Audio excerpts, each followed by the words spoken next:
మరి Visakha parliament ఆర్నింగ్ secretary అయితే ఈరోజు మా కూటమి ప్రభుత్వం వచ్చి 2 సంవత్సరాలు అయిన సందర్భంగా మరి మా నాయకులు అందరూ కూడా ఏమైతే వాగ్దానం చేశారో ప్రతి కార్యక్రమం ఒక్కొక్కటి చేసుకొని ముందుకెళ్ళారు. అదే మేము 10 మందిలో కూడా 100 మందిలోనైనా మేము చెప్పుకోవడానికి మా నాయకత్వం బాగుందని చెప్పడానికి ప్రజలు ముందుకొచ్చి మా నాయకత్వాన్ని గౌరవిస్తున్నారంటే ఈ రోజు వరకు మేము చేసే అభివృద్ధే. ఎందుకంటే ప్రతిదీ అనమాట మేము ఇంకా ఇది చెప్పాలి అని ఏం కాకుండా అన్ని కార్యక్రమాలు చేసుకెళ్తున్నారు. ఏదైనా 1-2 పెండింగ్ ఉంటే అది కూడా గతంలో నాయకుల్లా వదిలేసే కాకుండా కార్యక్రమాలు చేసి మళ్ళీ ఎవరికైతే ఏదైతే వాగ్దానం చేస్తామో ఏదైనా కార్యక్రమం ఉండిపోతే అది ముందుకు నడిపిస్తారు మా నాయకుల మీద మాకు నమ్మకాలు ఉన్నాయి.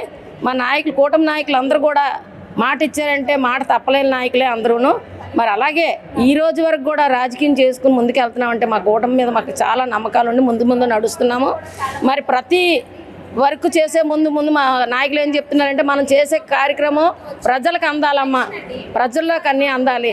ప్రజలకు ఏవైతే ఇస్తున్నారో మీరు కూడా అవే మీరు పెట్టుకోండి.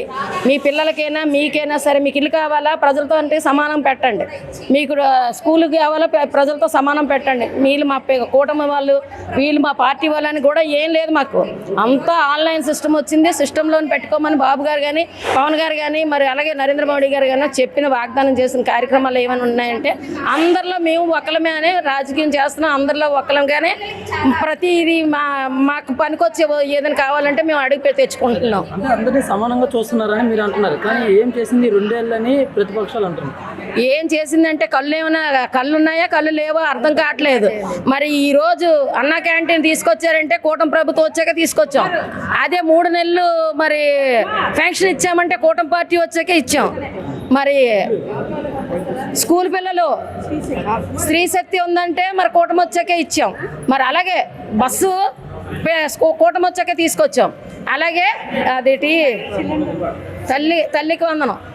తల్లికి వందనం కూడా కూటమి వచ్చాక తీసుకెళ్ళాం. మీకు కళ్ళు పొడుచుకుంటున్నారు, మేము చేస్తున్న అభివృద్ధి మీకు కనబడట్లేదంటే అది మీ కళ్ళు లేని వాళ్ళకే కనబడదు. కళ్ళు ఉన్న వాళ్ళు ప్రతి వాళ్ళకి మేము చేసే అభివృద్ధి కనబడుతూనే ఉంటుంది. ఇప్పుడు మీరు ఈ రోజు వరకు మీరు చూస్తున్నారేమో కూటమి ప్రభుత్వం ఏం చేస్తుందంటే ఒక 20 సంవత్సరాల తర్వాత పిల్లలు ఎలా బ్రతకాలి ఎలా బ్రతుకుతారు పై దేశాలు వెళ్ళకుండా మన పిల్లలు మన పక్కనే ఎలా ఉండాలని కూటమి ప్రభుత్వం ఎదురు చూస్తుంది.